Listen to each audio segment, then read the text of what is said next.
तर आपण तुलसी विवाह कसा करायचा याचा विधी आपण करूया। तर प्रथम आपण डोळ्याला पाणी लावायचं आहे, नेत्रस्पर्शनम, डोळ्याला पाणी लावून घ्या। त्यानंतर 3 पळ्या आपण पाणी प्राशन करायचं, केशवान्मा, माधवान्मा, नारायणमा, श्री विष्णुवान्मा म्हणून आपण तामनामध्ये पाणी सोडायचं आहे। संकल्प करायचा आपण, संकल्पामध्ये आपण हातामध्ये तांदूळ घ्यायचा आहे, त्याच्यावर थोडंसं पाणी सोडा आणि ते पाणी हातामध्ये घेऊन आपण संकल्प करायचा। आता संकल्प करायचा आहे त्यामध्ये आपण प्रतिवार्षिक विहित श्री शालिग्राम देवता आणि तुलसी माता विवाह करिष्ये म्हणून आपण त्या हातामधलं जे तुमच्या अक्षता वगैरे आहे ते सगळं आपण तामनामध्ये सोडायचं आहे। त्यानंतर आपण श्रीकृष्णाची मूर्ती घ्यायची आहे, त्या मूर्तीला अभिषेक घालायचा आहे। अभिषेकामध्ये पहिल्यांदा आपण 3 पळ्या पाणी व्हायचं आहे, त्यानंतर 3 पळ्या पंचामृत व्हायचं आणि त्यानंतर पुन्हा पाणी व्हायचं आणि मग ते जी मूर्ती आहे ती पुसून छोटं वस्त्र घेऊन ते वस्त्र तुळशीमध्ये ठेवायचं आहे आणि त्याच्यावर आपण श्रीकृष्णा थोडा अक्षता ठेवून श्रीकृष्णाची मूर्ती आपण त्याच्यामध्ये ठेवायची आणि त्यानंतर आता आपण तुळशीला अभिषेक करायचा आहे। तुळशीला आपण 3 पळ्या पाणी व्हायचं, त्यानंतर पंचामृत व्हायचं 3 पळ्या आणि नंतर मग शुद्धोदक स्नानम म्हणून आपण 3 पळ्या त्यांना परत पाणी व्हायचं। अशा प्रकारे आपण तुळशीला अभिषेक करून घ्यायचा आणि मग बाकीची पूजा करायला सुरुवात करायची। मग आपण श्रीकृष्णाच्या मूर्तीला हळदी कुंकू व्हायचं आहे आणि तुळशी मातेला सुद्धा हळदी कुंकू वाहून त्यांना मंडोळ्या बांधायच्या आहेत। मंडोळ्या बांधून जे तुम्ही आणलेलं जे साहित्य आहे, आवळा, बोरे, चिंचा, जे सगळं आणलेलं असतं ते सगळं आपण तुळशीमध्ये ठेवायचं आहे आणि त्यानंतर मणिमंगळसूत्र आपण तयार करून ते तुळशीला घालायचं आहे। तुळशीमध्ये बांगड्या आपण घालायच्या आहेत आणि अशा प्रकारे आपण सगळं झाल्यानंतर मग आपण पूजा करायची, म्हणजे मंगलाष्टका म्हणायच्या आहेत। सर्वांना अक्षता मिळाल्या का ते पहा, लग्नाला सुरुवात करायची का? स्वस्ती श्री गणनायकं गजमुखं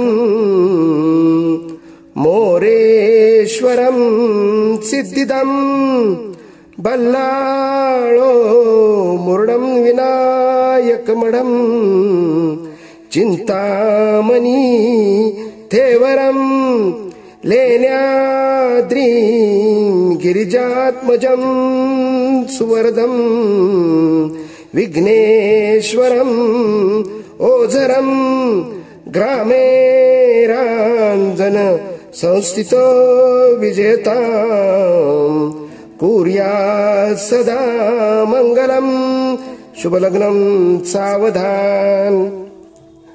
गंगा सिंधु सरस्वती च यमुना गोदावरी नर्मदा कावेरी शरयू महेंद्र तनया चर्मन्वती वेदिका क्षिप्रा वेत्रनती महासुरनदी ख्याता जया गंडकी पूर्णा पूर्ण जले समुद्र सहिता कुर्यात् सदा मंगलम शुभलग्न सावधान। रामो राजमनी सदा विजयते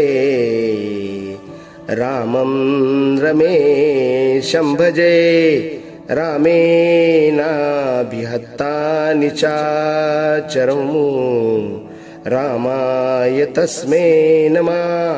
रामन्नास्ति परायणं परतरं रामस्य दासोऽस्म्यहं रामे चित्तलय सदा भवतु मे भो रामं रामोदरं कुर्यात् सदा मंगलम शुभमंगल सावधान। मत्स्य कूर्म वराह अन नरहरी हे 4 झाले कृती त्रेती वामन परशुराम मगतो श्रीराम सीतापती ऐसे हे अवतार 7 हरितो द्वापारीचा आठवा जाणावा कलिमाजी बौद्ध नवमा कलंकी पुढे 10वा कोर्यात सदा मंगलम शुभलग्न सावधान आली लग्न घडी समीप नवरा घेऊन यावा घरा गृहास्तके मधुपर कपूजन करा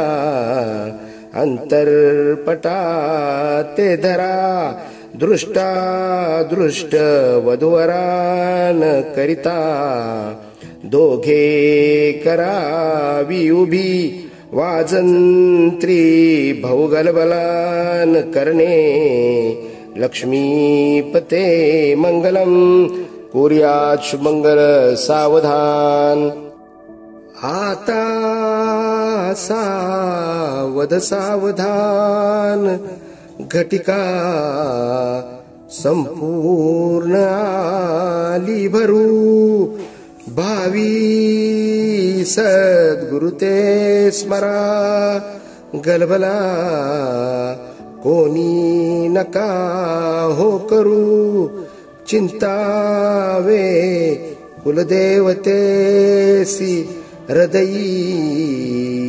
एकाग्रचित्ते बसा वेदीच्या कलशासी सादर असा कोर्या सदा मंगलम शुभलग्न सावधान तदैव लग्नं सदेन तदेव ताराबलं चंद्रबलं तदेव विद्याबलं देवबलं तदेव लक्ष्मीपते ते निर्गुणयोगं स्मरामि शुभमंगल सावधान शुभमंगल सावधान शुभमंगल सावधान।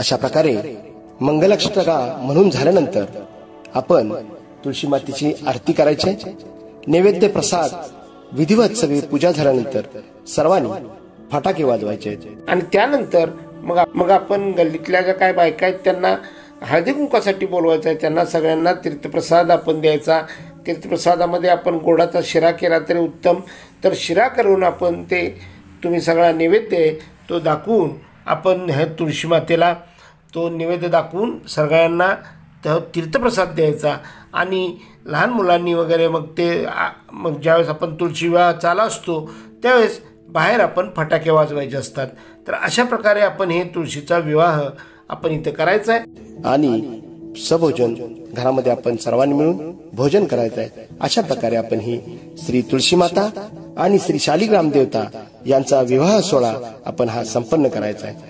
ओम नमो भगवते वासुदेवाय श्री विष्णुवे नमः विष्णुवे नमः विष्णुवे नमः तत्स कृष्णार्पणमस्तु।